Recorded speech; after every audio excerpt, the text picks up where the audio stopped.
best place to stand? That's the best place to stand for my non-working video stream yet.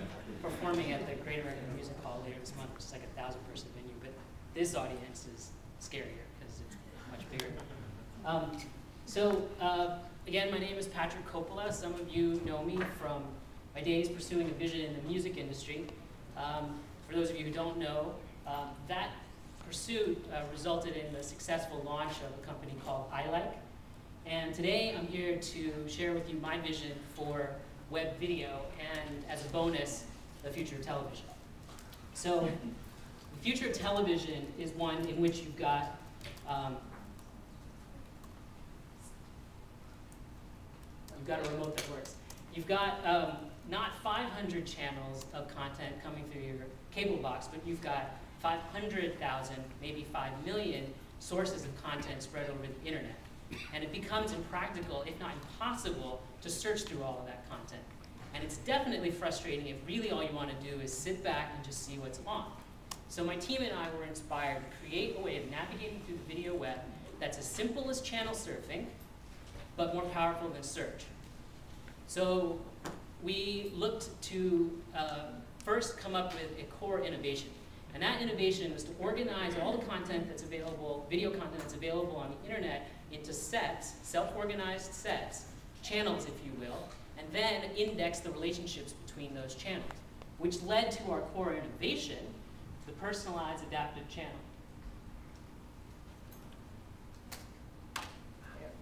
Sorry about that.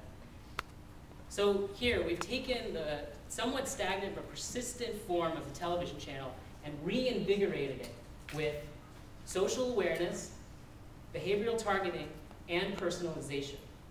So in order to create a channel like the one that we're looking at right now, all you need to do is add existing channels to your profile. And those channels could be on topics or themes, they could be television shows, they could be another user, say your friend's existing channel.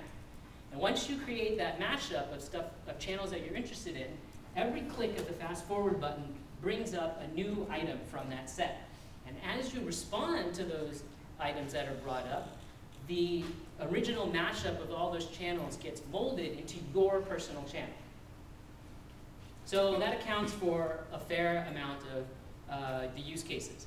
But some of our users are going to want more control than that. They actually know fairly well what it is that they're looking for. For them, we've created our own version of the remote control. So this remote control function brings up the channels within your channel. This is a summary view. There's a detailed view which can get down to the fact that for some reason the system thought that let's say you watched a bunch of Happy Feet videos and suddenly thought that you liked penguins. Well, you can dig down to the detailed view and say, you know what, take the penguin channel out. That was a one-time thing. On the flip side, well, actually before we move on, but one other thing I want to say about this remote control concept is you can extend it so it's truly remote. Because you can control this not just from the laptop where you're viewing the content or from the device that you're viewing it on, but maybe from a mobile device or from your social network. The thinking here is that a lot of the information that we need to program your channel already exists on Facebook or FriendFeed. And so if you were to install our Facebook application, it'll start to collect information on you, your activities, your friends, people who are like you, people who like the same TV shows as you, and use that information to inform the creation of your channel. Similarly, in real time, monitoring your friend feed activity, it can say, well, what is it that you and your social network are interested in today? Let's say, for instance, it's coming on summer and you're all talking about having a barbecue with mojitos. Well, we can use that information to find you a how to make mojitos video and add that to your channel. So the flip side here is the times when you're just inspired by a particular video. And you're like, I want more of that.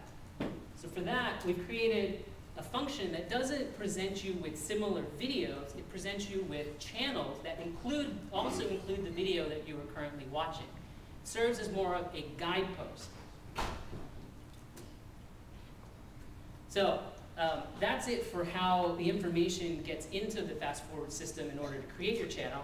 The other area that we're building out is how do you take that information into the various venues in which you want to watch these videos. And for that, we prototyped a living room television experience using the Nintendo Wii. What's notable about our client application on the Wii, first of all, is that since the data and the application environment lives up in the cloud, and the account is accessible from multiple devices simultaneously, you can focus the development of the application on taking advantage of the particular navigational capabilities of the device. So in this case, substituting for a list of content, you have a point-and-click grid with overlays that lets you navigate through your component channels. When you're actually in a channel, we've mapped the major controls, the major navigational controls, to the directional pad of the Wiimote. And now, one last thing to point out here is take a task like searching. It's actually really, really difficult to do it on the Wii because there's no keyboard. But since you have a system that's up in the cloud and have two devices connected to it simultaneously, you were presented with the opportunity to develop a two-screen solution. Say, logging into your Ffwd account from a mobile device or a laptop, typing in your search terms there, and then triggering out by adding it to your favorites for it to be automatically presented on your Wii. Now, you'd say, well, that means you need to have two screens. That is true, but a recent study showed that television viewers 26 and under are actually already sitting out there the majority of the time with, that was 6 minutes? Time flies when you're having fun. We had to fast forward on the timer. Wow. Get to the last slide. Give us the strong closer here. Did the time start from when I... We actually gave you extra. That's very kind of you. I'll come back to this slide because I know you're going to have questions on the business, but there's three things that we want to announce, and those are that we are launching. I'll just tell you, we are officially kicking off our Series B fundraising cycle today. Series A from Draper Fisher Jurvetson last year. We are building out a consortium of hardware and software platforms that want to integrate Ffwd into their upcoming internet-enabled devices. Lastly, we are open to content partners that would like to index their content in our system. We've got about 30 so far, ranging from professional content all the way down to user-generated. And you talked to Josh earlier, right? Yes, I did. So we'll have the story up on Webware momentarily. Right, John? So I'm really sorry for going over. I can't. So, questions? You're not done.